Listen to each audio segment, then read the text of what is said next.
বন্ধুরা কেমন আছো? প্রতিমা কিচেনে সবাইকে স্বাগত। আজকে কেক বানাবো। কেক মোটামুটি সবাই পছন্দ করে, সারা বছরই বানিয়ে খাওয়া যায় বাড়িতে। কতটা সফট হয়েছে তোমাদেরকে দেখাচ্ছি। ভালো লেগে থাকলে একটু লাইক কমেন্ট সাবস্ক্রাইব করে পাশে থাকবে। আমি 2 বাটি ছোটো বাটি ময়দা নিয়েছি, 1 বাটি চিনি গুঁড়ো নিয়েছি, ঘি দিলাম, তেল দিলাম, 1 বাটি দুধ দিলাম জাল করে নেওয়া, আর বেকিং পাউডার দিলাম, আর ভ্যানিলা দিলাম। এবারে ভালো করে সুন্দর করে ফেটিয়ে নেব। যত বেশি ফেটাবো কেকের ব্যাটারটা তত সফট হবে। এবারে চাপা দিয়ে রেখে দিলাম। এবারে একটু এলাচ দিলাম যাতে সেন্টটা ভালো হয়। আরেকবার চাপা দিয়ে দিলাম।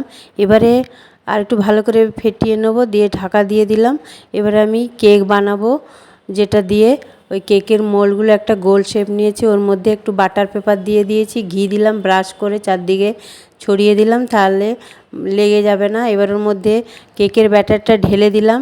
ওপাশে আমি একটা ননস্টিক কড়াই বসিয়ে দিয়েছি, খুব গরম করে নিয়েছি, ওর মধ্যে একটা স্ট্যান্ড দিয়েছি, স্ট্যান্ডের ওপরে দিয়ে বসিয়ে আমি ঢাকা চাপা দিয়ে দিলাম। এবারে কিছুক্ষণ হওয়ার পরে অর্ধেকটা হওয়ার পরে একটু খুলে নেবো, একটু ডেকোরেশন করব কিশমিশ আর ওই চেরি দিয়ে, কারণ প্রথমে দিলে ব্যাটারের মধ্যে সব ঢুকে যেত। এটা সম্পূর্ণ নিরামিষ ডিম ছাড়া কেক, সবাই বানিয়ে দেখতে পারো একবার।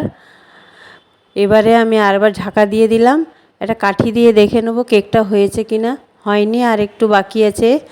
এবারে আরেকবার চাপা দিয়ে দিলাম। এখন আমার কেকটা হয়ে গেছে। এবারে নামিয়ে নেব একটা থালার মধ্যে। তোমাদেরকে কেটে দেখাচ্ছি কতটা সফট হয়েছে আর কতটা সুস্বাদু হয়েছে, কতটা সফট হয়েছে। তোমরা একবার বানিয়ে দেখো, যদি ভালো লেগে থাকে সবাই একটু পাশে থাকবে।